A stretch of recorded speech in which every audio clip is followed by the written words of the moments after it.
एक वृंदावन की सत्य घटना सुनाए। वृंदावन में एक भक्त था, उसका नाम था भोंदू। क्या नाम था? अच्छा, भोंदू किसको कहते हैं बताओ? भोंदू कहते हैं जो बहुत सीधा होता है बेचारा, उसको कुछ पता ही नहीं है, उसको हम लोग क्या कहते हैं, ये तो भोंदू है। पर एक बात कहें, ऐसे भोंदू ही जगन्नाथ जी को ज्यादा बढ़िया लगते हैं। जो ज्यादा चतुर होते हैं ना, जिन लोगों में बुद्धि तत्व बहुत अति से ज्यादा होता है, जो एक एक चीज में केवल यही देखते रहते हैं, ओ ऐसे ऐसे षड्यंत्र रचाते रहते हैं 24 घंटा, माफ कीजिएगा, वो संसार को प्रिय लग सकते हैं लेकिन जगन्नाथ जी को कभी प्रिय नहीं लगेंगे। जगन्नाथ जी को तो भोंदू प्रिय है, जगन्नाथ जी को तो सीधे लोग प्रिय हैं। निर्मल मन जन सोहि पावा, मोह कपट छल चित्र न भावा। तो भोंदू, मैं कथा सुनाया करता हूं, मुझे बड़ी अच्छी लगती है भोंदू की कथा। ज्यादा नहीं, 100-150 वर्ष पुरानी कथा हमारे वृंदावन की। तो एक आश्रम में, गौशाला में ग्वारिया था भोंदू। ग्वारिया मतलब समझते हैं? ग्वारिया जानते हैं? जो गायों की सेवा करे, ग्वाला, उसको ग्वारिया बोलते हैं। तो ग्वाला था भोंदू।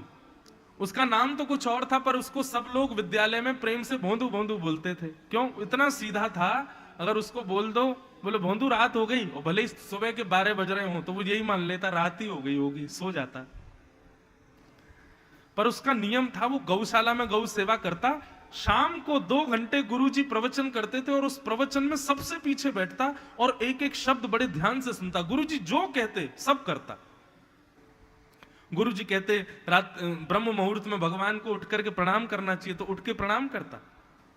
गुरुजी प्रवचन में कहते संत जहां दिख जाए दंडवत करो, तो भोंदू गैया चराने जाता, उस समय धूल है, कीचड़ है, कोई विचार नहीं करता, जैसे संत दिखते वहीं से प्रणाम करता। मेरे गुरुजी कहते हैं, इतना सीधा।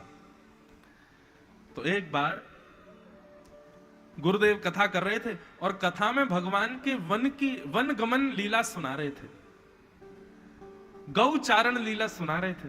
और गौचारण लीला सुनाते हुए गुरुदेव ने कहा, बोले ठाकुर जी अपनी गैया चरावे के काजे यमुना पल्ली पार भांडीर बन गए हैं। ठाकुर जी ने ऐसा मुकुट पहना, पीली पीतांबरी पहनी है, ऐसा ठाकुर जी के नेत्र हैं, ऐसे कान हैं, ऐसी मधुर मुस्कान है।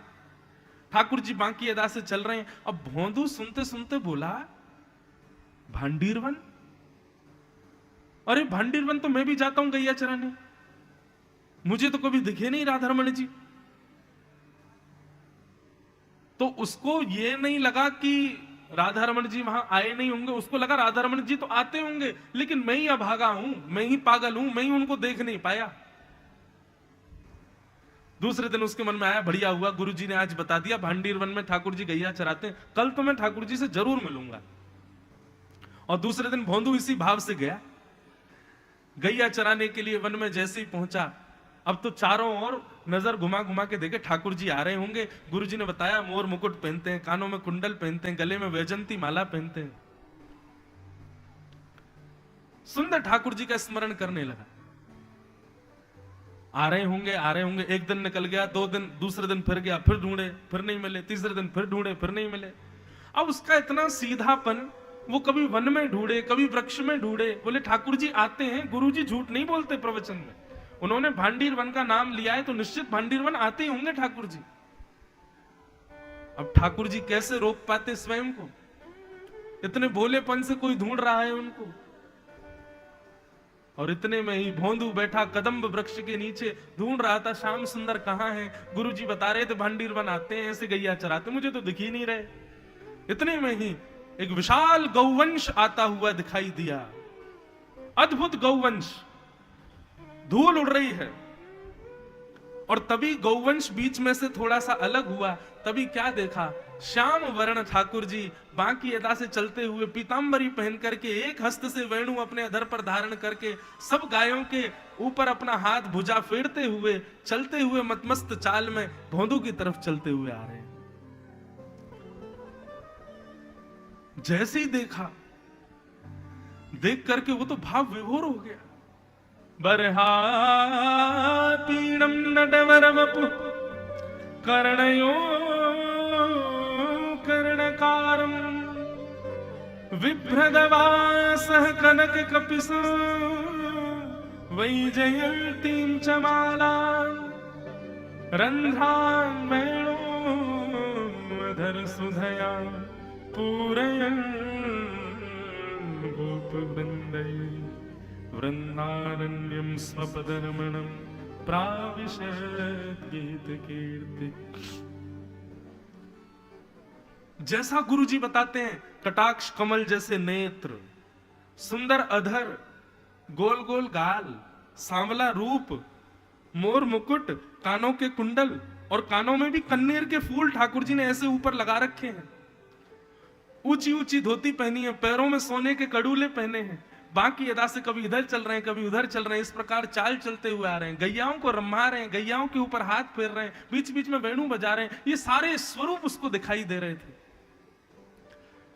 दंडवत प्रणाम किया, ठाकुर जी के पास गया, बोले आप राधा रमन लाली हो ना, जिनके बारे में गुरु जी बताते हैं, आप वही हो? ठाकुर जी मुस्कुराए, बोले हाँ हम वही हैं। बलैया लेने लगा, बोले आप तो गुरु जी जितने सुंदर बताते हैं उससे कई गुना ज्यादा सुंदर नाथ, बड़ी कृपा। मैं बड़ा अभागा, इतने दिनों से भांडीरवन आता, कभी आपको देख ही नहीं पाया, पर आज आपने ही कृपा की होगी जरूर मुझ पर, जो आप मेरे सामने आ गए। भगवान बोले अब देखो ज्यादा हमारी प्रशंसा मत करो, खावे पीने की कोई व्यवस्था है तुम्हारे पास? भूख लगी है हमको। अब तो भोंदू बोल, अरे आओ ना ठाकुर जी मैं पवाता हूं। ठाकुर जी को अपना गमछा बिछा के बैठा दिया। ठाकुर जी उसके नेत्रों में देख रहे हैं और भोंदू कभी कुछ खोले कभी कुछ निकाले, जो भी सामग्री, अचार रोटी जो भी था उसके पास ठाकुर जी के सामने सजा दिए। बोले भगवान यही रूखा सूखा है, गुड़ है, रोटी है, मक्खन है, आप पा लीजिए। भगवान तो लगे प्रेम से पाने, भोंदू उनके रूप को ही देख रहा, कैसे खा रहे हैं, कैसे बोल रहे हैं, कैसे नेत्र घुमा रहे हैं। ठाकुर जी रोटी खाकर के बोले, अरे भोंदू भैया हमारी ना बात सुन। बोले कहा, कल तने ज्यादा सी रोटी लाइयो भैया, भूख लग रही है, हमारा पेट तो भरो ही ना है, हम तो तेरे बट की रोटी भी खा गए। भोंदू बोला भगवान मैं कल और ले आऊंगा, आप मिलेंगे ना मुझको? भगवान बोले जरूर मिलेंगे, आज से तुम हमारे मित्र हो। भोंदू तो इतना प्रसन्न। ठाकुर जी अपनी गैया लेके चले गए और यहां भोंदू अपनी गैया लेके आश्रम आ गया। उसने किसी को नहीं बताया, उसको लगा सबको भगवान ऐसे ही मिलते हैं, मुझको पहली बार मिले इतने दिनों में, बाकी ये सब जितने विद्यालय में बालक गुरुजी ये सब पहले दर्शन कर चुके होंगे जरूर। दूसरे दिन भोंदू गया और ज्यादा सामग्री लेकर के वन में। गुरुदेव ने पूछा, भोंदू मुझे रसोईया ने आकर के बताया तुम दुगनी दुगनी सामग्री ले जाते हो। मैं तो जानता हूं तुम्हारी खुराक ज्यादा नहीं है, 2-3 रोटी खाते हो, लेकिन तुम, मैंने सुना है अब तो नाप नाप के रोटियां लेके जाते हो, क्या बात है? भोंदू ने गुरुदेव के चरणों में प्रणाम किया, संकोच में, बहुत संकोच करके बोला, गुरुजी आपके सामने मैं क्या कहूं, आपकी कृपा से जैसे सब बालकों पे कृपा होती है ना, वैसी अब मेरे पे भी होने लग गई है। मैं भांडीरवन गैया चराने जाता हूं, आजकल ठाकुर जी भी गैया चराने आते हैं और वो मेरे संग ही बैठ के प्रसाद पाते हैं। उनको भूख ज्यादा लगती है इसलिए मैं थोड़ी सामग्री ज्यादा ले जाता हूं, क्षमा करना। अब वो इतनी सहजता में बता रहा था। गुरुजी बोले नहीं, कौन मिलता है तेरे को वहां पे? बोले ठाकुर जी, श्री राधा रमन लाल, श्री गोविंद देव जी, जिनकी कथा आप सुनाते हो। गुरुजी ने मन में सोचा कोई और बालक बोले तो मैं विश्वास नहीं कर सकता, लेकिन भोंदू कभी झूठ नहीं बोलता। भोंदू, ठाकुर जी आते हैं? बोले हाँ गुरुदेव, उनकी गैया ऐसी ऐसी गैया हैं, कोई धौरी गैया है, कोई सांवरी गैया, उन गायों में से भी कस्तूरी की सुगंध आती है गुरुदेव। गुरुदेव बोले और ठाकुर जी कैसे? बोले जैसे आप बताते ना, कमल नेत्र हैं, सुंदर अधरामृत है, 2 कपोल बड़े सुंदर प्यारे प्यारे हैं, पीली पाग पहनते हैं, उस पर मोर मुकुट पहनते हैं, यहाँ कन्नेर के पुष्प लगा के आते हैं गुरुजी, उनमें से चंदन की सुगंधी बहुत आती है। और वो गुरुजी, ठाकुर जी ना देख बोलने में लगते हैं कृष्ण सांवले, लेकिन वो है नहीं। उनकी कांति तो अत्यंत गोरे व्यक्ति को भी फीका कर देती है, ऐसे सुंदर लगते हैं वो। यहां भोंदू बोलता जा रहा था और सामने बैठे हुए परम ज्ञानी उसके गुरुदेव के हाथ कांपने लगे, होठ कांपने लगे। हाथ पकड़ लिया भोंदू का, भोंदू ठाकुर जी तेरे मित्र हैं, बोले हाँ, वो मुझे अपना मित्र बता रहे थे। अब मेरे अंदर तो योग्यता नहीं है गुरुदेव, सब आपकी कृपा है। भोंदू मेरा एक काम करेगा? बोले क्या? बोले कल की प्रसादी ठाकुर जी की यहीं हो, ऐसी व्यवस्था कर। ठाकुर जी को लेके यहाँ आश्रम पर आ, हमारे सामने, यहां उनको भोजन कराएंगे। भोंदू बोला कल उनको लेके यहां आऊं मैं? बोले हाँ। बोले ये सेवा आप मुझे दे रहे हो? बोले जी। आप मुझे योग्य समझते हो कि मैं उनको ला सकता हूं? गुरुदेव उसको हृदय से लगाए, बोले तू ही ला सकता और कोई नहीं ला सकता भोंदू। तुझे लगता है कि वो सबको मिलते होंगे, लेकिन ये कृपा तेरे ऊपर ही है। कल लेके आना अपने ठाकुर जी को। भोंदू बोला मैं जरूर लाऊंगा। अब भोंदू जैसे ही वन में गया, ठाकुर जी का रोज का उसका मिलने का समय था। भोंदू ने जाकर के ठाकुर जी के लिए सामग्री आदि सजाना शुरू किया। भगवान आके बैठ गए। भोंदू ने रोटी दे दी, मक्खन दिया, गुड़ दे दिया, सब ठाकुर जी के सामने पधरा के ठाकुर जी से बोला जय जय, एक निवेदन करूं? भगवान बोले कहो। बोले जिन गुरु जी की कृपा से आप मुझे मिले, जिन गुरु जी की इच्छा से आपका दर्शन मुझको हुआ, उन गुरु जी ने आज्ञा की है कि आप आश्रम चलो, वहीं प्रसाद पाना। जय जय, आप चलोगे ना मेरे साथ? ये सेवा गुरु जी ने मुझको दी है। वो चाहते तो किसी बालक को कह देते ठाकुर जी को ले आओ, उन्होंने किसी से नहीं कहा, मुझको चुना है, तो आप मेरे साथ चलेंगे ना? भगवान बोले तू हमारो मित्र है, तेरे अलावा हमारो कोई तो संबंध ना है। ये गुरु जी फुरजीन को बीच में मतलब है। तू हमसे मिलेगा, हम तो से मिलेंगे बस, और कोई से नहीं मिलेंगे हम। और ये बार बार गुरु जी के पास जावे की बात मोते मत करे कर। जैसे ही ठाकुर जी ने मना किया, भोंदू बोला आप गुरु जी के पास नहीं जाओगे? ठाकुर जी बोले नहीं जाऊंगा, मैं तो बस तोते मिलूंगा। बोले उन्हीं की कृपा से आप मुझे मिले हो, उन्हीं के पास नहीं जाओगे? भगवान बोले कह दे ही ना, बस तू हमारो मित्र है, तेरे गुरु जी हम ना जाने। तो ठाकुर जी जो रोटी खा रहे थे, भोंदू ने वो भी हाथ से छीन ली। बोले तो ये भी गुरु जी की है, ये भी मत खाओ, लाओ मक्खन भी दो, ये गुड़ गुड़ सब दो, ये सब गुरु जी का है। गुरु जी से नहीं मिलना तो गुरु जी की सामग्री क्यों खा रहे हो, लाओ सब दो। लपेटने। भगवान बोले आधी रोटी क्यों छीनना भैया, भाई तो खान दे। नहीं नहीं नहीं, गुरु जी का अन्न है भैया, गुरु जी का जल, गुरु जी का अन्न, गुरु जी की रसोई। जब हमारे गुरु जी से इतना बैर आपको, तो उनकी रसोई की रोटी क्यों खा रहे हो, छोड़ो इसको। अब ठाकुर जी तो इतने रीझ गए, अरे भोंदू तू तो नाराज है गयो। अरे मैं तो से मिलवे को मना थोड़ी कर रहा हूं, मैं तो तोते हमेशा मिलूंगा, बस गुरुजी फुरजीन ने काय को बीच में लावे।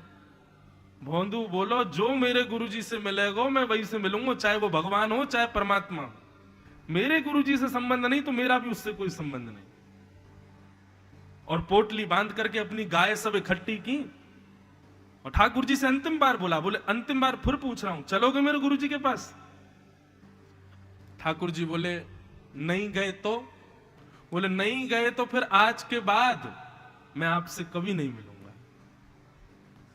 और हां, मैं तो भांडीर वन आऊंगा क्योंकि यहां मेरी गैया चढ़ती है, लेकिन आप कल से यहां मत आना, अपनी गैयाओं को लेकर कहीं और जाया करो। और मुझे यदि पता चला कि आप अपनी गैया लेके यहां आए हो तो फिर देखना मैं क्या करूंगा। भगवान को धमकी देने लगा। एक बार और पूछ रहा हूं, कन्हैया चलोगे कि नहीं? भगवान बोले ऐसी मुझको डरा रहा है, कहीं नहीं जाएगा। भगवान बोले नहीं जाएंगे। इतने में उसने अपने सारे झोले वोले उठाए और गैयाओं को लेकर के चलता बना वृंदावन की ओर। ठाकुर जी बोले भोंदू मत जावे, लेकिन भोंदू नहीं रुका। अरे भोंदू मेरी बात तो सुन। भोंदू नहीं रुका। अरे भोंदू ने एक बार पीछे मुड़ के देख तो ले। भोंदू नहीं माना। आज पूरे विश्व को अपने प्रेम में विभोर और व्याकुल करने वाले राधा रमन लाल व्याकुल हो रहे हैं।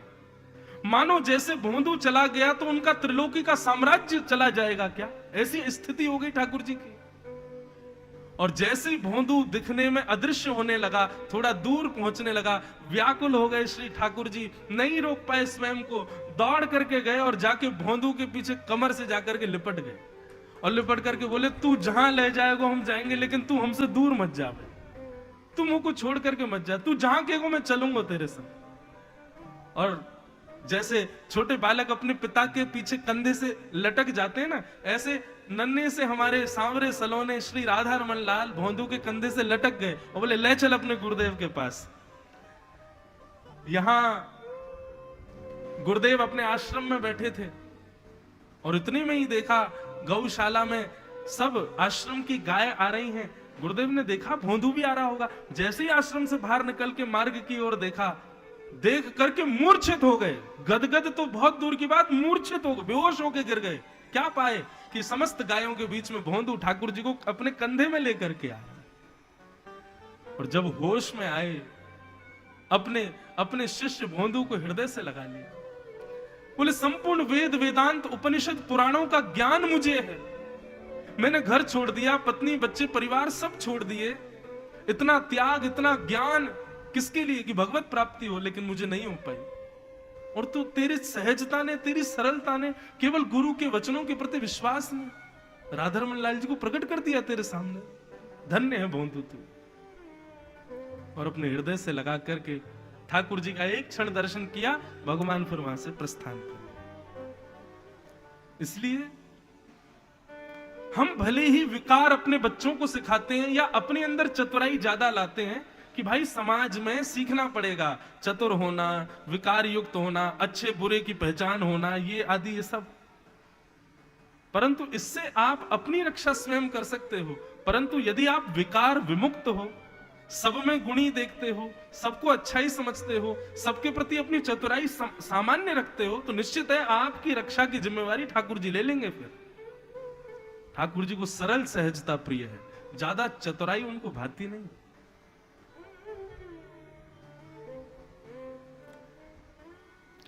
और इसका सबसे बड़ा प्रमाण तो जगन्नाथ भगवान ही है। हमारे रामानुज स्वामी जी महाराज ने कितना प्रयास किया कि महाप्रभु जगन्नाथ जी की सब सेवा प्रणाली विधि विधान से हो। रामानुज स्वामी जी आए अपने समस्त शिष्यों के साथ और पूरे मंदिर की व्यवस्था को सुव्यवस्थित कर दिया। इतने बजे जगन्नाथ जी उठेंगे, इतने बजे आरती होगी, इतने बजे भोग होगा, इतने बजे मंगलाशासन होगा, इतने बजे वेद अध्ययन होगा, इतने सब बिल्कुल क्रम से बना दिया। परंतु महाप्रभु जगन्नाथ जी एक दिन बड़े उदास होकर बोले, जय जय, आपकी सेवा हमको स्वीकार है, परंतु हमको तो ये उड़िया भक्तों की सहज सरल सेवा ही ज्यादा प्रिय लगती है। रामानुजाचार्य जी बोले, आपको क्या प्रिय लगता है इन लोगों की सेवा में? बोले, ये सब लोग जब दाल भात खा खा करके मटक मटक के मेरे आगे नाचते, मुझे बड़ा अच्छा लगता है, मुझे वही देखना भाता है। इसलिए प्रभु कृपा करो, इन उड़िया भक्तों को ही मेरी सेवा में रहने दो।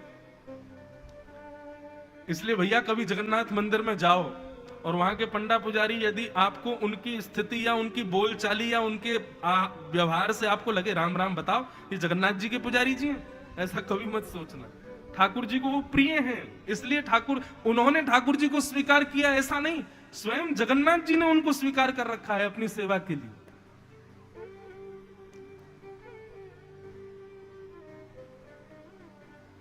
बड़े कृपालु हैं बंधुओं ठाकुर जी।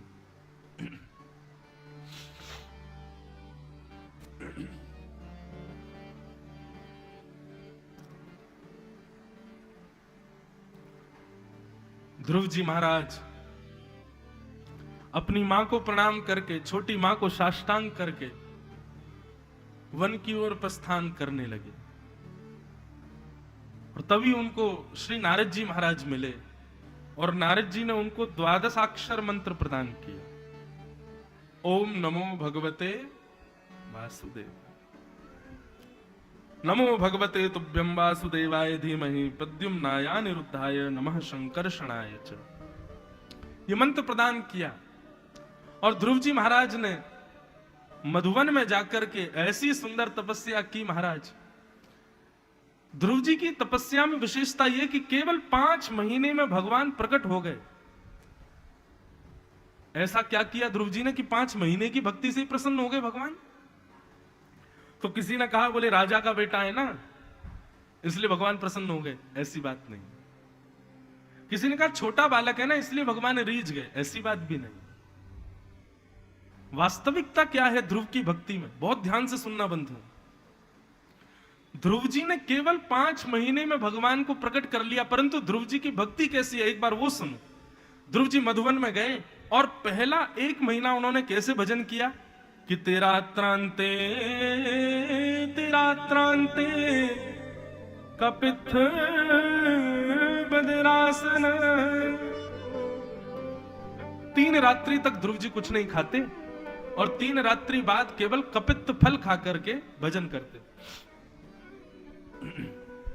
एक महीना पूर्ण हो गया, दूसरा महीना जैसे ही प्रारंभ हुआ तो ध्रुव जी महाराज ने अपने तप को थोड़ा और कठोर बनाया। अब 6 दिन तक कुछ नहीं खाते, 6 दिन बाद केवल जल और पत्र खा करके, पत्ते खा करके भजन करते हैं। तीसरा महीना प्रारंभ हुआ, ध्रुव जी ने अपनी भक्ति को और मजबूत किया और अब 9 दिन तक कुछ नहीं खाते और 9 दिन बाद केवल जल पी करके भजन करने लगे। चौथा महीना प्रारंभ हुआ, अब ध्रुव जी 12 दिन तक कुछ नहीं खाते ना कुछ पीते, 12 दिन में एक बार श्वास लेते हैं बस, मतलब एक बार श्वास लेते हैं, फिर 12 दिन तक श्वास ही नहीं लेते। अपने अन्न पर, जल पर, वायु पर, सब पर विजय प्राप्त कर ली ध्रुव जी ने। बंधुओं, केवल कथा का यह प्रभाव है कि जो व्यक्ति 5 मिनट एक आसन पर नहीं बैठ सकता वो 3-3 घंटे बैठा है। केवल सत्संग का यह प्रभाव है कि जो व्यक्ति किसी अन्य को सुन ही नहीं सकता, केवल अपनी सुनाना जानता है, वो व्यक्ति भी शांति से 4-4 घंटे बैठ करके सुन रहा है। सोचो, आध्यात्म की केवल सत्संग का इतना प्रभाव हो सकता है, तो हम पूर्ण रूपेण आध्यात्म को स्वीकार करें तो ना जाने कितने बदलाव हमारे जीवन में आने लग जाए। जो व्यक्ति आध्यात्मिक नहीं है ना, उसके बार बार मन में आएगा कि मैं कुछ कर आऊं, मैं कुछ पी आऊं, मैं कुछ खाए आऊं, थोड़ा लेट आऊं कमरे में। अब महाराज जी के सामने फोन नहीं चला सकते, बाहर जाकर फोन ही चलाए आऊं। कई लोग तो थर्मस में चाय भर के लाते हैं कई कथाओं में, बिना चाय के नहीं रह सकते ना। तो जैसे ही लगता है कि अब महाराज जी थोड़ा नीचे देख रहे हैं, इधर उधर देख रहे हैं, स्वीट थर्मस में चाय भी पी लेते हैं। कई लोगों को तंबाकू सिगरेट का भी शौक होता है, बीच बीच में वो भी करे आते हैं बाहर जा करके। परंतु बंधुओं, अपनी समस्त इंद्रियों पर वशीकरण करना यह आध्यात्म की पहली सिद्धि है। ध्रुव जी महाराज अपने अन्न को जीत रहे हैं, जल को जीत रहे हैं, वायु को जीत रहे हैं। यह ध्रुव जी का बल नहीं है, यह आध्यात्म का बल है, यह भक्ति का बल है, यह सिखाती है भक्ति हमें। ध्रुव जी महाराज ने चौथा महीना प्रारंभ हुआ तो महाराज 12 दिन में एक बार श्वास लेते हैं बस। लेकिन 4 महीने बीतने पर ध्रुव जी ने देखा भगवान अभी भी नहीं आए, मैंने इतना सब कुछ जीत लिया, ठाकुर जी अभी भी नहीं आए। तब 5वें महीने में ध्रुव जी ने कहा कि अब मैं श्वास भी नहीं लूंगा।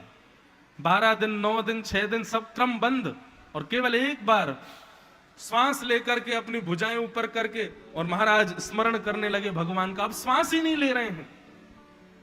जब 5वां महीना प्रारंभ हुआ और ध्रुव जी ने अपनी श्वास को जीत लिया, देवता सब दौड़े दौड़े भगवान के पास गए, बोले भगवान भगवान कृपा करो, त्राही माम त्राही माम। भगवान बोले क्या हो गया, क्या बात है? बोले आपका एक भक्त है ध्रुव नाम का, आपका स्मरण कर रहा है, कृपा करके उसको दर्शन दीजिए नाथ। भगवान ने गरुड़ जी को बुलाया, गरुड़ जी पर बैठ करके समस्त देवताओं से बोले चलो अब हम भक्त ध्रुव का दर्शन करने जा रहे हैं। उसको दर्शन देने नहीं जा रहा हूं, दर्शन करने जा रहा हूं। बंधुओं, यही भक्ति का स्वरूप है। हम जगन्नाथ जी को देखने नहीं जाएं, हमारी भक्ति ऐसी हो जाए जगन्नाथ जी स्वयं हमको देखने आवे। और ये देखो कृपा, इसको आप चाहे किसी रूप में लो, लेकिन मैं तो इसको सकारात्मक रूप में ही लूंगा कि जगन्नाथ जी स्वयं चल करके बरगर पधारे हैं, पीछे विराज रहे हैं। तो निश्चित ही यहां बैठे 500, 600, 1000 जितने लोग हैं, सबके लिए तो नहीं बोलूंगा, लेकिन 1-2 की भक्ति से प्रसन्न होकर यहां पर आए, उसको देखने के लिए ही आए। हमें आपको नहीं पता होगा, उसकी वजह से हमको सौभाग्य मिल रहा है कि हमको भी दिख रहे हैं, लेकिन यहां कोई तो ऐसा बैठा है जिसके लिए ठाकुर जी स्वयं चल करके आए। शायद कोई होगा, किसी का भाव होगा। हमारे गिरधर लाल जी, मैं आपको क्या बताऊं, हम इतनी जगह कथा करने जाते हैं, पर हमारी कथा वहीं हो पाती है जहां कोई श्री गिरधर लाल जी का अति प्रेमी रहता। मैं 7 दिन में यही गिनती करता हूं कि ऐसा कौन सा व्यक्ति आया जो बहुत व्याकुल था इनसे मिलने के लिए, और जब वो 7 दिन में मुझे मिल जाता, और ऐसा होता ही नहीं किसी कथा में कोई ना आवे, ऐसा हर कथा में आता, बरगढ़ में भी आ रहे हैं। तब उन लोगों की भक्ति देख के मैं उनके मुंह पे तो नहीं बोलता, लेकिन मेरे मन में आता है कि ये व्याकुल नहीं थे, हमारे ठाकुर जी व्याकुल थे इससे मिलने के लिए। इसीलिए किसी परिवार को माध्यम बनाया, किसी को योग्य बनाया, किसी का धन लगवाया, कथा किसी के यहां करवाई और मिलने किसी और से आए।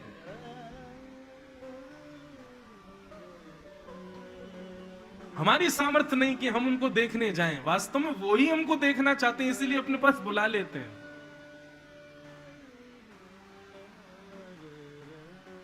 ध्रुव जी पहुंच गए और 5 महीने पूर्ण होने पर भगवान गरुड़ पर आसन होकर के ध्रुव जी के सामने आकर के खड़े हो गए। परंतु ध्रुव जी आंख बंद करके खड़े हैं, क्योंकि जो स्वरूप बाहर खड़ा है वही स्वरूप ध्रुव जी को भीतर दिखाई दे रहा है। इतने में भगवान ने जैसी चुटकी बजाई, ध्रुव जी के हृदय में जो स्वरूप था वो अंतर ध्यान हो गया। व्याकुल हो गए ध्रुव जी, कहां गए नाथ, कहां गए नाथ। और खोजने के लिए जैसे ही नेत्र खोले तभी देखा गरुड़ पर शंख चक्र गदा पद्मधारी चतुर्भुज नारायण स्वरूप विराजमान। बोलो भक्त वत्सल भगवान की। ध्रुव जी ने जैसे ही भगवान को देखा, बंधुओं, मैंने एक दिन कथा में बताया था, ठाकुर जी जिस दिन आपके सामने आ गए तो कुछ स्थिति हो जाएगी आपकी। पहली स्थिति, तन की सुध नहीं होगी। क्या पहना है, क्या खाया, कहां बैठे, क्या करें, कुछ समझ नहीं आएगा। दूसरी स्थिति, अहम शून्य, आप ये भी भूल जाओगे शायद मेरा नाम क्या है, विस्मृति हो जाएगी हर वस्तु की। और तीसरी स्थिति, नेत्रों से ना चाहते हुए भी अविरल अश्रुधार गिरेंगे। आप खूब सोच लोगे कुछ हो ही नहीं रहा, फिर मेरे आंखों से आंसू क्यों आ रहे हैं, अविरल अश्रुधार गिरेंगे। ध्रुव जी की यही स्थिति हो गई। भूल गए मैं कौन हूं, कहां हूं, क्यों आया था, 5 महीने मैंने क्या किया, क्या हुआ, सब विस्मृत हो गया और नेत्रों से अविरल अश्रुधार गिरने लगे। भगवान बोले, कुछ कहो, इतने दिनों से हमको पुकार रहे हो, अब हम तुम्हारे सामने खड़े हैं, कुछ बोलो। तो यहां पर सुखदेव जी महाराज ने ध्रुव जी के मन की बात एक लिखी है। ये ध्रुव जी ने बोला नहीं है, ध्रुव जी के मन में चल रहा है। क्या कहते हैं, बहुत सुंदर बात। तद्दर्शने नागत साध्वसश्चिता ववन्दता विनमय्य दण्डवत्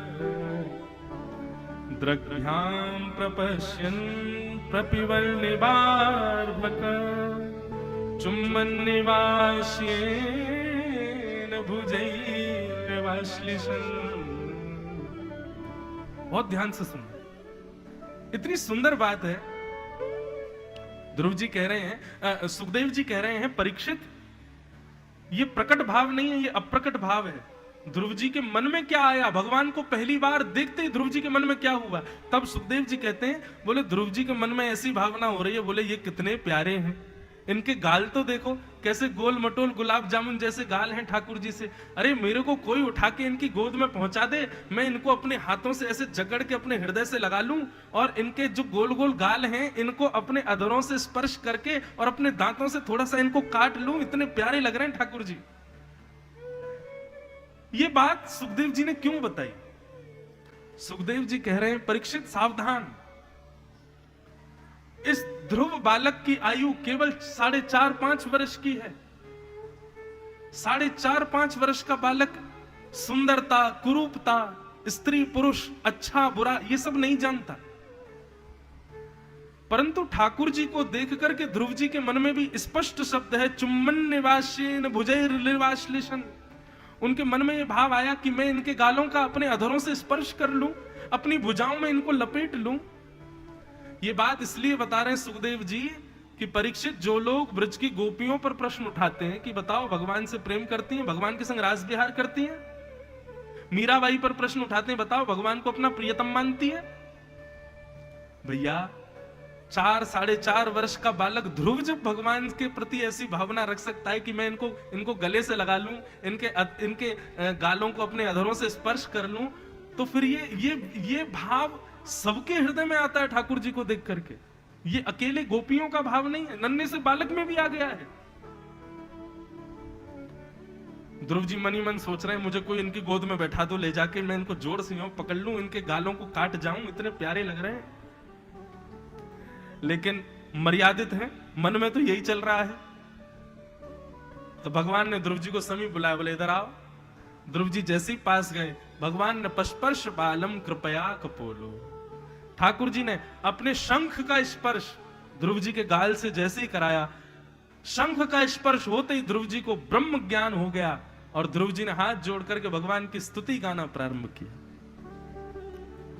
क्या कहते हैं ध्रुव जी? योऽन्तः प्रविश्य मम वाचमिमां प्रसूतां संजीवयत्यखिल शक्तिधर स्वधाम्ना अन्यांस्तहस्तचरण श्रवणत्वगादि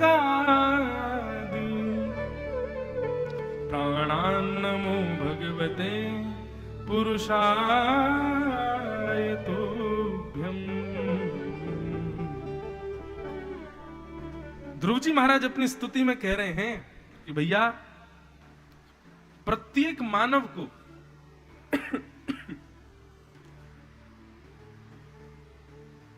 ठाकुर जी को अपने प्रत्येक अंग से प्रणाम करना चाहिए।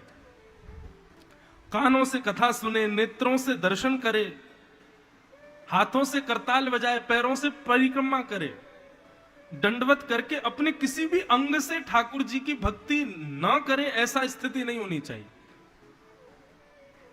भागवत के अद्भुत व्याख्याता हुए परम पूजनीय प्रातस्मरणीय श्री डोंगरे जी महाराज अपनी कथा में एक बात बहुत अच्छी कहते थे, और मैं हर कथा में इस बात को कहता हूं। वे कहते थे कि व्यक्ति अपने एक भी इंद्रिय से यदि भगवान का भजन नहीं करता तो निश्चित है कि वही इंद्रिय उसकी पाप करेगी। आप दर्शन तो जगन्नाथ जी का करते हो लेकिन कथा नहीं सुनते तो निश्चित है आप कानों से ही आपके अंदर पाप जाएगा। भैया देखो, ये आध्यात्म के जितने भी नियम है, कथा सुनना, जप करना, परिक्रमा करना, भोग लगाना, भोग पाना, दंडवत करना, ये सारे सिक्योरिटी गार्ड हैं।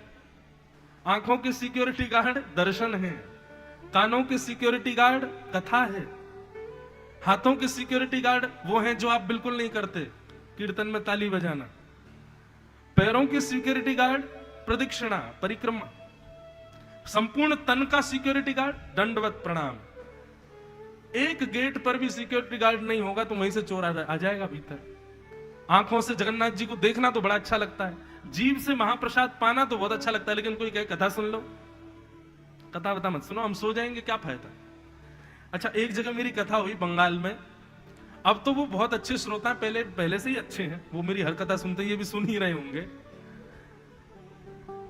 तो जब उन्होंने मेरी कथा कराई तो क्या देखा मैंने कि वो कोने में उनका मुख्य यजमान थे, कोने में उनका आसन, और हजारों की तादाद में भीड़ आती, पर वो पूरी 4 घंटे कथा खड़े होकर के सुनते, ऐसे ही खड़े होकर के सुनते थे, बिना किसी सपोर्ट के पूरी कथा में खड़े रहते। एक दिन निकल गया, 2 दिन, 3 दिन जब हो गए तो मैंने एक दिन उनको कहा, मैंने कहा आप खड़े क्यों रहते, आप बैठते क्यों नहीं? बोले महाराज जी मैं जैसे ही बैठूंगा मुझे नींद आ जाएगी, इसलिए मैं खड़ा रहता हूं ताकि मुझे नींद नहीं आए।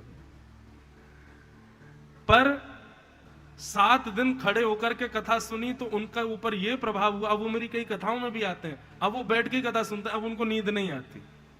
अब कथा का ऐसा रस उनके भीतर पहुंच गया है कि अब उनको निद्रा नहीं आती, अब तो वो एकटक होके कथा सुनते। हमारे वृंदावन में एक बाबा, उनको घड़ी वाले बाबा बोलते थे। घड़ी वाले बाबा इसलिए बोलते क्योंकि वो हाथ की जगह पैरों में घड़ी पहनते थे। किसी ने कहा बाबा पैरों में घड़ी क्यों पहनते हो?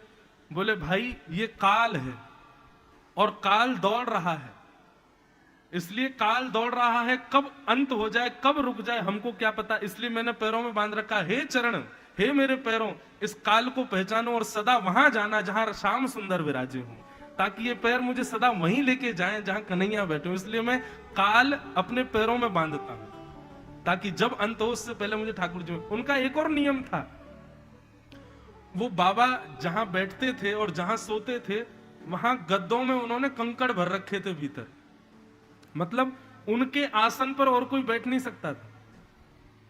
किसी ने पूछा बाबा आपके सोने वाले बेड पर, बैठने वाले सब जगह पर ये कंकड़ क्यों भर रखे हैं आपने? बहुत अच्छी बात कहते, बोले भैया यदि इनमें रुई भर दूंगा तो बैठते ही शरीर की थकान कम होगी और थकान कम होगी तो नींद आने लग जाएगी, और नींद ज्यादा आई तो भजन नहीं बन पाएगा। इसलिए मैं कठोर गद्दे पर बैठता हूं, ताकि मुझे नींद भी आ रही हो तो इसकी कठोरता से मेरी नींद उड़ती है। और जब भयानक नींद 3-4 दिन की भर जाती है, तो जब इतनी नींद आती है तो फिर पत्थर पे भी नींद आ जाती है, लेकिन नींद उतनी ही आएगी जितनी जरूरत है, उससे ज्यादा नहीं आएगी। अगर गद्दे पर बैठूंगा, रुई के गद्दे पर, मखमली गद्दे पर, तो जितनी नींद लेनी चाहिए उससे ज्यादा नींद भी मैं ले लूंगा। लेकिन पत्थर के गद्दे पर रहूंगा तो इस पर उतनी नींद आएगी जितनी होनी चाहिए, उससे ज्यादा नहीं आएगी, तो उतनी देर हमारा भजन बना रहेगा। ऐसे ऐसे लोग प्रयास करते हैं तब भी भगवत भक्त नहीं बन पाते, और हम लोगों को लगता है कि हमने 2-4 घंटे पूजा का कर ली, हमसे बड़ा कोई भक्ति नहीं है, हमसे बड़ा कोई ठाकुर जी का स्मरण करने वाला ही नहीं है। हम लोग महीने में अब लोग गिनाते हैं ना, मुझे देखो बुरा नहीं मानना, अपनी क्रम और अपने भक्ति के भाव कभी गिनवाओ मत। हम ये करते हैं, ये करते हैं, ये करते हैं, पाप गिनवाते हैं कभी? हम पड़ोसी से बहुत जलते हैं, कभी किसी से कहा हमको ये हम जो है ऐसा ऐसा करते हैं, बुरा बुरा कभी बताते नहीं? अच्छाई क्यों गिनवाते हैं हम लोग सबको? बुराई गिनवाओ। ऐसे बंधुओं, अपने भक्ति के क्रम कभी गिनवाने नहीं चाहिए। और ये बात हमको व्यासपीठ पे ही पता चली। मैं अपनी कथाएं पहले गिनता था, और एक दिन गिनते गिनते अभिमान हो गया कि इतनी कथा हो गई, उस दिन से गिनना ही बंद कर दिया। अब नहीं गिनेंगे भैया। ये कोई अभिमान प्रकट करे इसलिए कथा थोड़ी है, और ये गिनने का विषय भी नहीं है। गिनने हैं तो अपने कुकर्म गिनो, सत्कर्म मत गिनो। लेकिन हम क्या करते हैं, सत्कर्मों की तो लिस्ट बनाते हैं, कुकर्मों को भूल जाते हैं कितने किए। यहीं से तो दूषित होना प्रारंभ होता है हमारे हृदय का। ध्रुव जी कहते हैं अपने प्रत्येक अंग से ठाकुर जी को प्रणाम करो, अपने प्रत्येक अंग से भगवत स्मरण करो, क्योंकि जिस अंग से नहीं करोगे पाप वहीं से प्रविष्ट हो जाएगा। ध्रुव जी ने भगवान की स्तुति गाई, और स्तुति गाते हुए कहा, भक्ति मोह प्रवहताम त्वयि में प्रसंगो भूयाद अनंत महताम अमलाशयानाम ये नांज सौल्वणमुरुप्यसनं भवाब्धिं निश्ये भवत् गुणकथामृतपानमत्तः।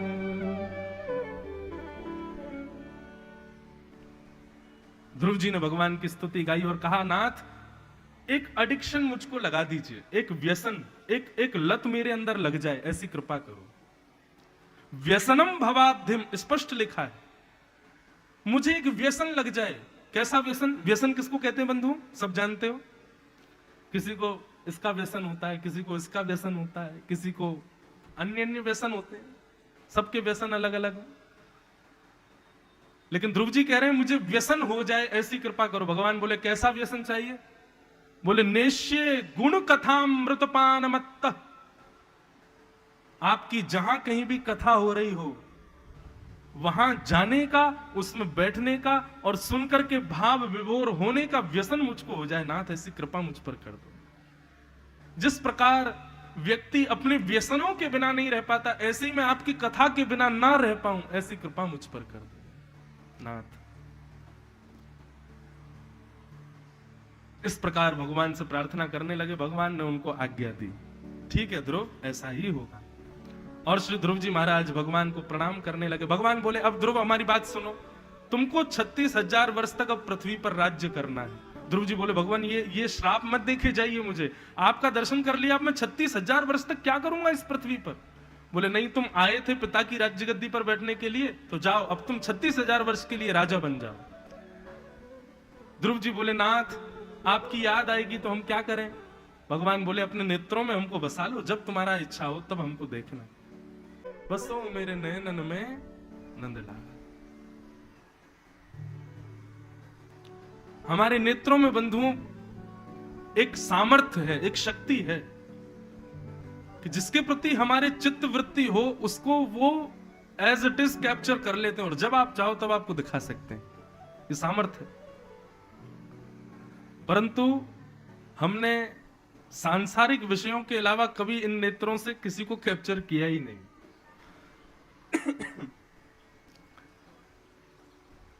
एक भक्त बंबई का, मुझसे बोला कि महाराज जी मैं आंख बंद करके जप नहीं कर पाता, मुझे आंख खोल के ही जप करना है। मैंने कहा कोई दोष नहीं है, आंख खोल के करो चाहे बंद करके, पर मैंने फिर भी पूछा, मैंने कहा आंख बंद करके क्यों नहीं होता?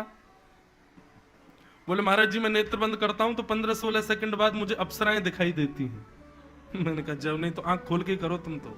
मैंने मत करो भैया, ये विषय भोगों का इतना चिंतन हमारे नेत्रों से और बुद्धि चित्त वृत्ति से हो जाता है कि फिर वही दिखता है। परंतु वैष्णव संत वृंद और हमारे ब्रजवासी और जो वैष्णव भाव भक्ति भाव में रहते हैं, भक्ति पथ के अनुयायी, भक्ति पथिक हैं, वे जब जब नेत्र बंद करते हैं तब तब उनको ठाकुर जी का ही अनुभव होता है। मीराबाई जहां देखते उनको श्याम सुंदर दिखाई देते, करमेती बाई, कर्मा बाई, ये सब भक्त शतक के वह भाव हैं जिन्होंने ठाकुर जी को हर भाव में देखा है। ध्रुव जी ने भगवान से प्रार्थना की और चरणों में प्रणाम करते हुए भगवान ने उनको आज्ञा दी, जाओ ध्रुव अब 36,000 वर्ष तक तुम राज्य करो। ध्रुव जी 36,000 वर्ष बाद मृत्यु के सिर पर अपना चरण पधरा करके भगवत धाम को प्रस्थान कर गए। ऐसे ध्रुव जी के मंगल चरित्र को हम प्रणाम करते हैं। ध्रुव जी के वंश में राजा अंग हुए और इनके बेटा बैन हुए। ये बैन राजा जो था, इसने बंधुओं भगवत भक्ति पर प्रतिबंध लगा दिया था।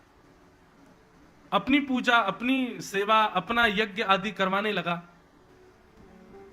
जिससे नाराज हताश होकर के कई ऋषियों ने हुंकार भरी और उनकी हुंकार से ही उसका शरीर शांत हो गया। और बैन के शरीर के घर्षण से भगवान पृथु का प्रादुर्भाव हुआ, जिनकी वजह से इस धरती को पृथ्वी कहा जाता है। बोलो पृथु महाराज की जय। पृथु महाराज भगवान के अवतार माने जाते हैं। पृथु महाराज का सुंदर चरित्र आया और उसमें यह बताया गया कि श्री पृथु महाराज ने अधिकतर पृथ्वी को समतल बनाया। आप लोग देखते हैं कि कई कई जगहों पर छोटे छोटे पहाड़ भी होते हैं, और उत्तराखंड हिमालय में चले जाओ तो वहां तो बड़े बड़े हैं ही। परंतु बंधुओं, पहले प्राचीन जब धरती का निर्माण हुआ तब पहाड़ ही पहाड़ थे पृथ्वी पर, पहाड़ और समुद्र। परंतु पृथु महाराज ने अधिकतर पृथ्वी को समतल बनाया, धरती को समतल बनाया, इसलिए इस धरती को पृथ्वी कहने लगे। और जो खेती बाड़ी हम लोग करते हैं, आज उड़ीसा का कोई बहुत विशिष्ट पर्व भी है। क्या क्या है?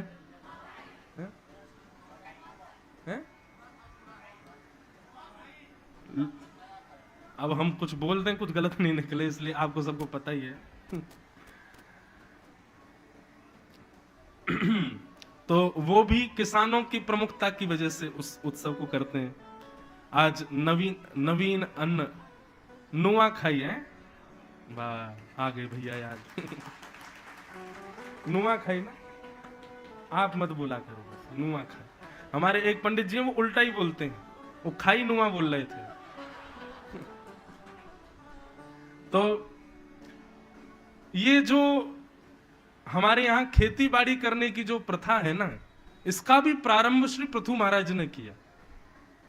ऐसा बताते हैं कि बैन ने जब यज्ञ आदि करवाने बंद करवा दिए कि भाई कोई यज्ञ नहीं करेगा, हवन नहीं करेगा, पूजा वूजा कुछ नहीं होगी, तो पृथ्वी को इतना क्रोध आया कि पृथ्वी ने अन्न उगाना ही बंद कर दिया। कितनी भी खेती करो, जुताई बुवाई करो, पृथ्वी से अन्न होना बंद हो गया था। पृथ्वी ने अपने सारे अन्नों को प्रकट करने की सामर्थ्य को अपने भीतर दबा लिया। अधिकतर पृथ्वी बंजर हो गई। पृथु महाराज जब प्रकट हुए तो पृथु महाराज ने सबके समस्या सुनी। प्रजा ने आकर के कहा खाने के लिए कुछ है ही नहीं, पृथ्वी ने अन्नों को अपने अंदर समेट लिया है, पृथ्वी से कुछ प्रकट ही नहीं हो रहा। तब पृथु महाराज ने पृथ्वी को प्रणाम करते हुए समस्या पूछी, क्या बात है पृथ्वी महारानी, आपने अन्न और फल उगाने की सामर्थ्य को समाप्त क्यों कर दिया? बहुत ध्यान से सुनिएगा बंधुओं, कितना सुंदर उत्तर और कितनी बड़ी बात यहां बताई गई। पृथ्वी महारानी ने पृथु महाराज से कहा, भगवान मेरे ऊपर गेहूं प्रकट होते हैं, चावल प्रकट होते हैं, फल प्रकट होते हैं, फलों में रस प्रकट होता है, ये सब मैं प्रकट करती हूं, लेकिन किसी मानव के पेट को भरने के लिए सब प्रकट नहीं करती। मैं इसलिए प्रकट करती हूं क्योंकि संत जन, ऋषि जन, भक्त जन मेरे ही उन अंशों को ले जाएंगे, बनाएंगे और फिर भोग बना करके ठाकुर जी को पधराएंगे, इसके लिए मैं प्रकट करती हूं। परंतु यहां तो बैन के शासन काल में सब लोगों ने भोग लगाना बंद कर दिया, यज्ञ करना बंद कर दिया, भगवान को मेरे अंश को अर्पित करना बंद कर दिया, इसलिए मैंने उसको समाप्त कर दिया। इसका मतलब क्या है बंधुओं? एक अन्न भी पृथ्वी पर, उस पर हमारा अधिकार नहीं है। पृथ्वी अन्न फल जो कुछ भी प्रकट करती है सात्विक स्थिति में, तामसिक नहीं। तामसिक फलों की बात, वो पृथ्वी तो सबका पोषण करती है ना, राक्षसों को भी देती है। राक्षस प्रवृत्ति के लोगों के लिए तामसी फल और तामसी सब्जियां प्रकट होती हैं, परंतु सात्विक जितनी भी सब्जी और जितने फल प्रकट होते हैं वो सब भगवत आराधन के लिए प्रकट होते हैं। व्यक्ति अगर उनका भोग नहीं लगाता ठाकुर जी को तो पृथ्वी को बड़ा कष्ट होता है। इसलिए भैया हर घर में ये नियम हो, ठाकुर जी के लिए भोग लगाया करो। घर में सामग्री वो बनाओ जो ठाकुर जी को भोग लग सके। बिना भोग लगाए ना तो आप सेवन करो, क्योंकि बिना भोग लगाए आप सेवन करते हैं तो पृथ्वी को कष्ट होता है, क्योंकि उस पर उत्पन्न होने वाला प्रत्येक रस, प्रत्येक भाव वो ठाकुर जी के लिए ही है। ऐसी प्रथा। भुंजते ते त्वघम पापात, ये पचंत्यात्म कारणम, आत्म कारण से जो भोजन बनाते हैं वो पाप कर रहे हैं, ऐसा शास्त्रों में विधान बताया गया। तो पृथ्वी ने कहा कि महाराज यज्ञ पूजन भोग वोग ये सब बंद कर दिए थे पृथ्वी पर, इसलिए मैंने अपने सारे तत्वों को समेट लिया। परंतु महाराज बोले आप चिंता मत करो, हम आपको वचन देते हैं जब तक पृथ्वी पर सूर्य चंद्रमा का प्रकाश पड़ेगा तब तक प्रत्येक गांव, प्रत्येक शहर में एक वैष्णव घर भी ऐसा होगा जो आपके द्वारा उत्पन्न अन्न का भोग जरूर लगाएगा। तो बंधुओं आज भी भारत में मुझे नहीं लगता ऐसा कोई शहर या गांव होगा जहां पर कोई एक वैष्णव ना हो और जो ठाकुर जी का भोग ना लगाता हो। निश्चित ही लगाता है। और जहां कहीं भी पृथ्वी थोड़ी सी बंजर हो रही है, जहां कहीं भी अन्न जल आदि नहीं भी हो रहा है ढंग से, तो निश्चित है वहां पृथ्वी ने अपने तत्वों को इसलिए समेट लिया है क्योंकि वहां भोग नहीं लगा। अच्छा, आप लोग कभी दुर्भाग्य से विदेश जाएं तो हमारी एक बात सुनो, जितने स्पाइसेस भारत में होते हैं, जितनी प्रकार की सब्जियां भारत में होती हैं, जितने प्रकार के रस पदार्थ भारत में होते हैं उतने विदेश में नहीं होते। आप कोई सब्जी भारत में बनाइए और वही सब्जी अच्छी क्वालिटी की आपको विदेश में मिलेगी, वहां बनाइए, आप दोनों में फर्क देख लेना। वहां के मसाले भी फीके, वहां की सब्जियां भी फीकी और उनमें पोषण तत्व भी फीका।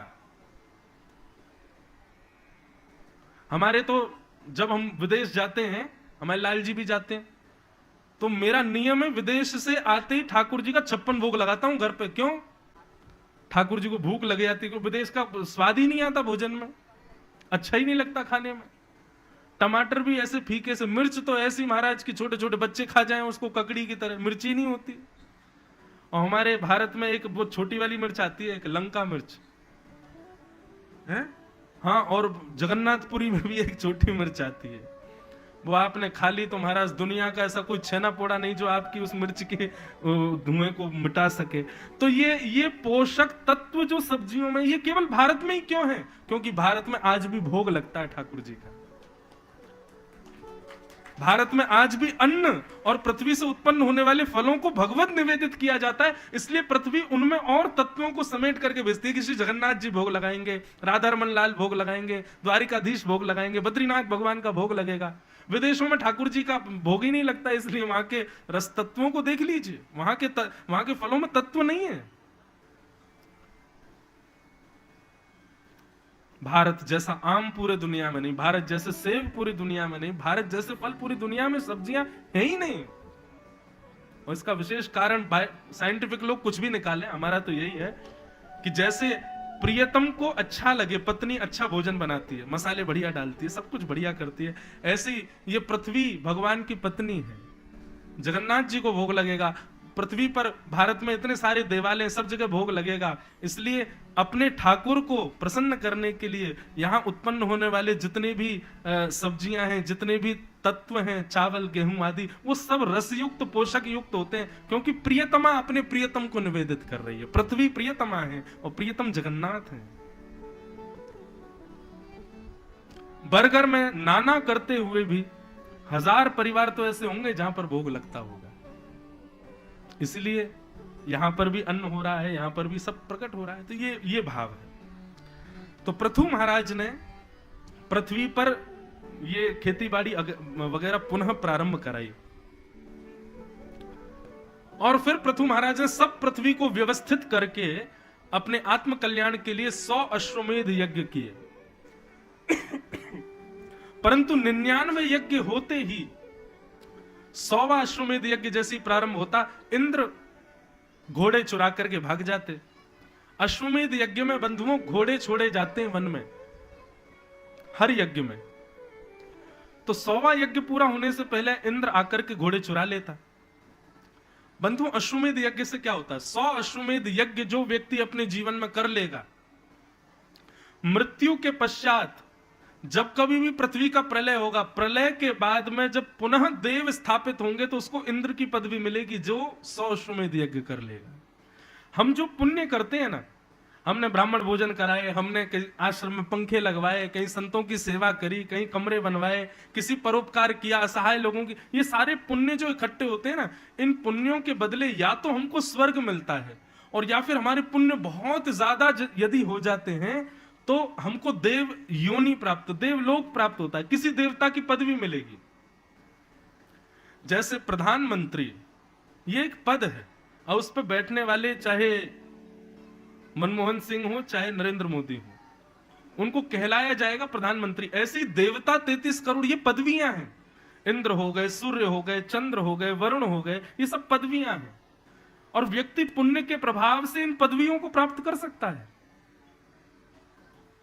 लेकिन पुण्य अति में होना चाहिए। तो 100 अश्वमेध यज्ञ जो करता है, 99 होने पर इंद्र का सिंहासन हिलने लग जाता है कि भाई इसके 100 हो गए तो फिर ये बैठेगा यहां पर। तो इसलिए इंद्र आकर के क्या करते हैं, हमारे पुण्यों को ले जाते हैं। इसीलिए पंडित जी कहते हैं पूजा के बाद में आसन के नीचे पहले जल छोड़ो और फिर उसको आंख से लगाओ, सम शक्राय नमः। अपने पुण्य को अपने पास रखो, यदि जल आंखों से नहीं लगाओगे तो पुण्य इंद्र ले जाएगा।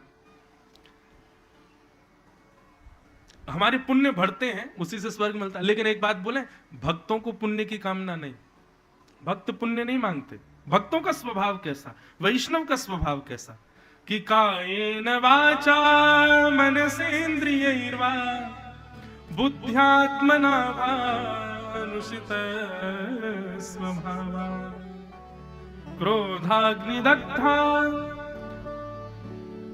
कायेन वाचा मनसेन्द्रियैर्वा बुद्ध्यात्मना अनुषित स्वभावा करोमि यत् यत् सकलम परस्मै नारायणायेति समर्पयामि। मैं जो कुछ भी करूं सब ठाकुर जी को अर्पित। पूजा करने के बाद भी हाथ में जल लेंगे और श्री कृष्णार्पणमस्तु, हमने जो भी कुछ किया हम ठाकुर जी को अर्पित करते हैं। वैष्णव कभी अपने पास नहीं रखता पुण्य, अपने पास रखेंगे तो या तो यहीं खर्च हो जाएंगे। अब जैसे आपने कोई गंगा स्नान किया, हरिद्वार गए, पुण्य हो गया, अब जैसे आप बरगढ़ लौट करके आए, किसी ने आपकी बड़ी प्रशंसा कर दी, वो भैया ये तो बहुत बढ़िया आदमी है, ऐसे हैं वैसे हैं, आपका तुरंत पुण्य खत्म। अपनी प्रशंसा सुनने से पुण्य खत्म होते हैं। और दूसरी बात सुनो, अपनी बुराई सुनने से पाप नष्ट होते हैं। इसलिए आज घर जाइएगा और घर के किसी सदस्य से कहना थोड़ी 2-4 बुराई करो, मेरी बुराई कर दो थोड़ी सी। क्यों? अपनी बुराई सुनने से या फिर अपने विषय में अप्रिय बात सुनने से पाप नष्ट होते हैं। इसलिए गोस्वामी जी कहते हैं निंदक नियरे राखिए, तुलसीदास जी कहते हैं निंदकों को सदा पास रखो।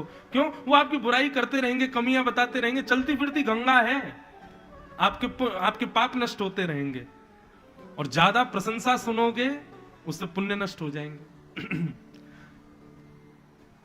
तो वैष्णव क्या करते हैं, वैष्णव पुण्यों को अपने पास नहीं रखते, ठाकुर जी को दे देते। मैंने जो कुछ भी किया मैं जगन्नाथ जी को अर्पित करता हूं। तो इसका क्या मतलब हुआ, आपने जितना कमाया बैंक में जमा कर दिया, हमने जितना पुण्य किया सब ठाकुर जी को दे दिया, ठाकुर जी हमारी बैंक हो गई, ठाकुर जी को हम देते चले गए। अब इसका प्रभाव क्या होगा, जब हमारा अंतिम समय आएगा उस समय हमारे पापों के कारण हमको नरक जाना होगा, लेकिन ठाकुर जी तुरंत हमारी सारी एफडी खोल देंगे, इसने सारे पुण्य मुझको अर्पित किए हैं, और उन समस्त पुण्यों के प्रभाव से हमको श्रीधाम वैकुंठ की प्राप्ति हो जाएगी।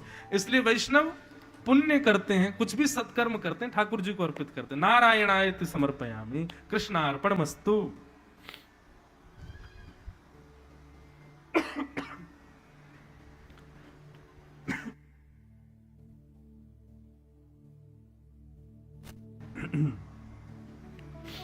पृथु महाराज ने 100 अश्वमेध यज्ञ करने का संकल्प किया, परंतु 99 होते ही 100वां यज्ञ प्रारंभ हुआ तो इंद्र ने विघ्न डाल दिया। और इंद्र ने जैसे ही विघ्न डाला, पृथु महाराज को क्रोध आने लगा। इतने में ही भगवान प्रकट हो गए और प्रकट होकर के बोले, पृथु क्रोध मत करो, ये इंद्र तुम्हारा 100वां यज्ञ नहीं होने दे रहा, इसमें मेरी इच्छा है। तो पृथु महाराज ने कहा, आप अपने भक्त का यज्ञ पूर्ण क्यों नहीं होने दे रहे, मेरे 100 यज्ञ होने दीजिए। तब भगवान बोले, 100 यज्ञ यदि तुम्हारे पूरे हो गए तो तुमको इंद्र की पदवी मिल जाएगी, और इंद्र की पदवी यदि आपको मिल गई तो आप मुझसे दूर हो जाओगे। इसलिए मैं आपके यज्ञ पूर्ण नहीं होने दे रहा, क्योंकि इंद्र की पदवी मुझे आपको नहीं देनी है, मुझे तो आपको अपने चरणार बिंदों की पदवी देनी है, इसलिए मैं आपका यज्ञ पूर्ण नहीं होने दे रहा। इसलिए भैया, पुण्यों के लिए कभी भी कोई श्रेष्ठ कार्य पुण्य मिले इस भाव से मत करो। पुण्य मिलता ही है, परंतु उसको तुरंत ठाकुर जी को अर्पित कर दो। कृष्णार्पणमस्तु। इस प्रकार पृथु महाराज का सुंदर चरित्र सुनाया गया। मीराबाई का सुंदर एक पद है बंधु। मीराबाई क्या कह रही है? बसो मोरे नैनन में नंदलाल, बसो मोरे नैनन में। गाओ सब लोग। अभी अभी हमने बताया ना, जिस इंद्रिय से भजन नहीं करोगे उसी इंद्रिय से पाप आएगा। एक सज्जन कह रहे थे, करताल बजाने से हमारे जितने भी पाप होते हैं, कीर्तन करते समय जब हम ताली बजाते हैं तो सारे पाप ये दोनों हाथों के बीच में आके मर जाते हैं, हमारे भीतर से निकल जाते हैं। और निकल के कहां जाते हैं? बोले, जो ताली नहीं बजाता उस पर चले जाते हैं। इसलिए करताल बजा करके भाव से गाओ। बसो मोरे नैनन में नंदलाल, बसो मोरे नैनन में नंदलाल, हाँ बसो मेरे नैनन में नंदलाल, बसो मेरे नैनन में। कैसे बसो? मोर मुकुट मकराकृत कुंडल, मोर मुकुट मकराकृत कुंडल, मोर मुकुट मकराकृत कुंडल, मोर मुकुट मकराकृत कुंडल, तिलक दिए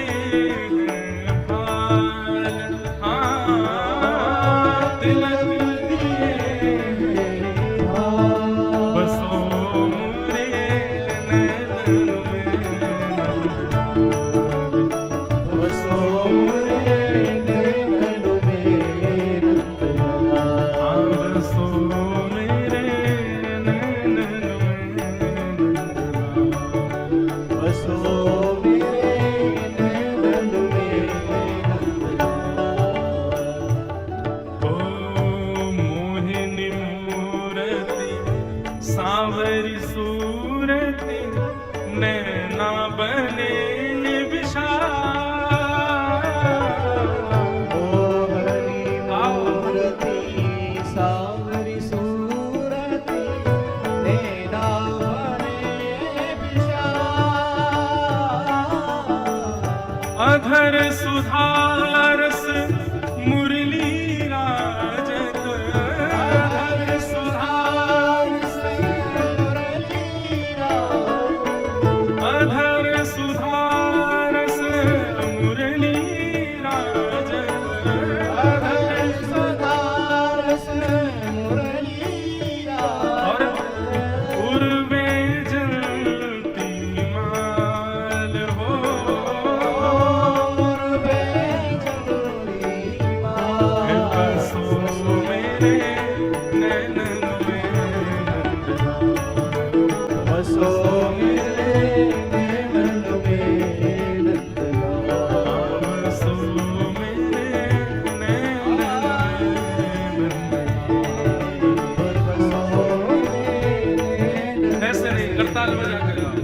श्री जगन्नाथ महाप्रभु की।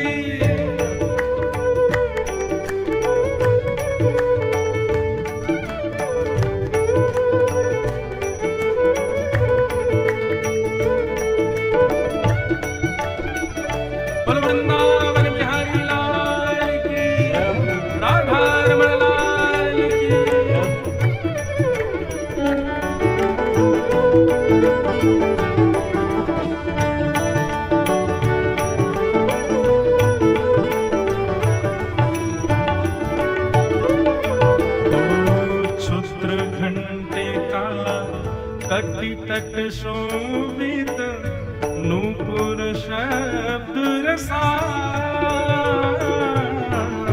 शुभ्र घंटे का कटी कट सोहे शब्द रसा शुभ्र घंटे का कति तट शोभित नूपुर शब्द रसा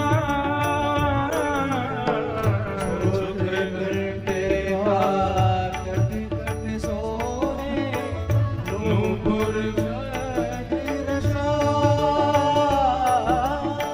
मीरा प्रभु संतन सुखदाई मीरा प्रभु संतन सुखदाई मीरा प्रभु संतन सुखदाई मीरा प्रभु संतन सुखदाई भक्त वत्सल गोपाल ओ भक्त वत्सल गोपाल है बसे मेरे नैनन में नंदलाल बसो मेरे नैनन में